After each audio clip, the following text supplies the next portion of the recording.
What if I told you? One of the most valuable companies in the world started inside a small garage, with desks made from wooden doors, and a founder who walked away from a six-figure Wall Street career. Today, Amazon delivers millions of packages every day and serves customers across the globe. But back in 1994, it was nothing more than an idea that sounded crazy, an idea that many people thought would fail. Yet that idea would eventually grow into one of the most powerful companies in history. This is the story of how Amazon went from a garage startup to a trillion-dollar empire. To understand Amazon's beginning, we need to go back to the early 1990s. The internet was still new. Most people had never used it. There was no YouTube, no Facebook, no smartphones, no online shopping as we know it today. But one man saw something that others missed. His name was Jeff Bezos. At the time, Bezos worked at a successful hedge fund called D.E. Shaw in New York City. He was only in his early 30s, but already had an impressive career. He was making good money. He had job security, and he was on a path that many people would have envied. Then one day, he came across a statistic that changed everything. Internet usage was growing at more than 2,000% per year. Think about that for a moment. 2,000%. Most people looked at that number and moved on. Jeff Bezos couldn't stop thinking about it. He believed the internet wasn't just another technology. He believed it was the beginning of a revolution, and he wanted to be part of it. So he started brainstorming business ideas. What products could people buy online? He created a list of around 20 possibilities. Then he carefully analyzed each one. And eventually, one category stood out. Books. Why books? Because there were millions of titles available. No physical bookstore could stock them all. Customers didn't need to touch or test a book before buying it. And book distributors already had large digital catalogs. Books were the perfect product for an online store. Now Bezos had an idea. But there was one problem. He already had a comfortable life. Starting a company meant giving up everything. A stable career, a high salary, a predictable future. He discussed the decision with his boss. His boss encouraged him to think carefully. After all, leaving a prestigious job for an internet startup in 1994 sounded extremely risky. So Bezos used a method he later called the regret minimization framework. He imagined himself at 80 years old. Looking back on his life, would he regret trying and failing? Or would he regret never trying at all? The answer became clear. He wasn't afraid of failure. He was afraid of regret. And so he made the decision that would change his life forever. He quit his job. In 1994, Jeff Bezos and his wife Mackenzie packed their belongings and drove across the United States toward Seattle. During the drive, Bezos worked on his business plan. Imagine that. One of the world's largest companies was being planned from the passenger seat of a moving car. Seattle was chosen for several reasons. It had access to skilled technology workers. It was close to a major book distributor. And Washington State offered tax advantages for online sales. At first, Bezos considered naming his company Cadabra, but there was a problem. People often heard it as cadaver. Not exactly the image you want for a new business. So he kept searching. Then he found the word Amazon, the name of the largest river in the world. It felt enormous, powerful, limitless, exactly what he wanted his company to become. And so Amazon was born. The company's first office wasn't a fancy corporate headquarters. It wasn't even a proper office. It was a rented house in Bellevue, Washington. And yes, the business operated from the garage. The startup team was tiny. Money was limited. Every dollar mattered. Instead of buying expensive furniture, employees built desks using cheap wooden doors purchased from a hardware store. The famous door desk became a symbol of Amazon's culture. A culture focused on saving money and spending only where it truly mattered.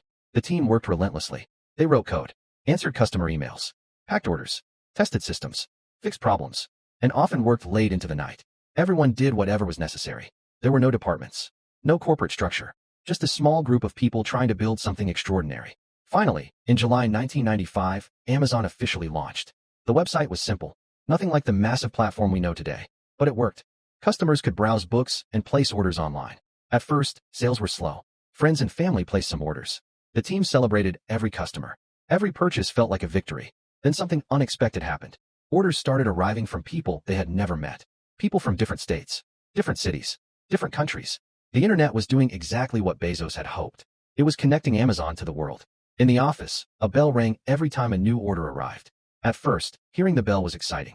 The team would stop what they were doing and celebrate. But soon, the bell started ringing more and more frequently. Eventually, the orders became so constant that the bell became annoying. The team turned it off. There were simply too many sales. Amazon's growth was accelerating. By 1996, revenue was increasing at an astonishing rate. More customers were discovering online shopping, and many were realizing how convenient it was. Instead of driving to a bookstore, searching through shelves, and hoping a title was in stock, they could simply order it from home. This seems normal today, but in the mid-1990s, it felt revolutionary. Amazon wasn't just selling books. It was changing consumer behavior. It was teaching people to trust the internet. And that was no small challenge. Back then, Many people were afraid to use credit cards online. They worried about security. They worried about scams. They worried about technology. Amazon had to earn trust one customer at a time. Fortunately, Bezos understood something important. Customers remember experiences. If customers received great service, they would come back, and they would tell others. So Amazon became obsessed with customer satisfaction. Fast shipping, reliable service, easy purchasing. Customer focus became the company's core philosophy. Then came another major milestone. In 1997, Amazon went public. The company was only a few years old, yet investors were already paying attention.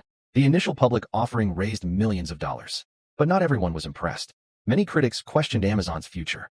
The company wasn't making profits. Traditional retailers looked stronger. Large bookstore chains like Barnes and Noble seemed unstoppable. Some analysts believed Amazon would eventually collapse.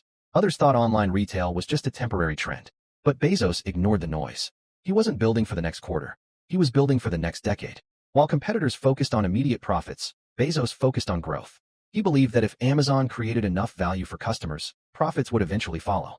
That philosophy frustrated many investors, but it became one of Amazon's greatest strengths. As the late 1990s continued, the internet boom exploded. Hundreds of new internet companies appeared. Investors poured money into startups. Valuations soared. Everyone wanted to be part of the internet revolution. Then reality struck. The dot-com bubble burst. Many internet companies disappeared almost overnight. Some went bankrupt. Others ran out of money. Countless startups vanished. But Amazon survived. Why? Because unlike many competitors, Amazon had built a real business, real customers, real revenue, and a relentless focus on long-term growth. While others chased hype, Amazon focused on execution. The company continued expanding. Soon it wasn't just selling books. It added music, movies, electronics, toys, clothing, home products, and much more. What began as an online bookstore slowly transformed into an online marketplace for almost everything. The company kept innovating. Years later, Amazon introduced Prime, a service that changed customer expectations about shipping forever. Then came the Kindle, a device that transformed digital reading. And perhaps most surprisingly, Amazon launched Amazon Web Services, or AWS. At first, few people paid attention. Today, AWS powers a huge portion of the internet and generates billions of dollars in revenue. One company, multiple industries transformed, all from a startup that began in a garage. Looking back, it's easy to assume Amazon's success was inevitable, but it wasn't. There were countless moments when things could have gone differently. Jeff Bezos could have stayed at his comfortable job. The company could have failed in its early years. Customers could have rejected online shopping. Investors could have lost faith. Competitors could have won. None of this was guaranteed. The story of Amazon isn't really about books, or technology, or even business. It's about vision. It's about seeing opportunity where others see uncertainty. It's about making difficult decisions when the outcome is unknown. And it's about having the courage to start before you're fully ready. Today, Amazon is one of the most influential companies on earth. Its founder became one of the wealthiest people in history. Its services reach billions of people, and its impact can be seen almost everywhere. Yet behind all of that success lies a surprisingly simple beginning. One idea, one road trip, one rented house, one garage, and one person willing to take a chance on the future. Because sometimes, the biggest companies in the world start in the smallest places. And sometimes, a trillion-dollar empire begins with nothing more than a dream. Rocket Package Books. If you enjoyed this story, subscribe to The Story Between for more incredible stories about business, history, success, and the moments that changed the world.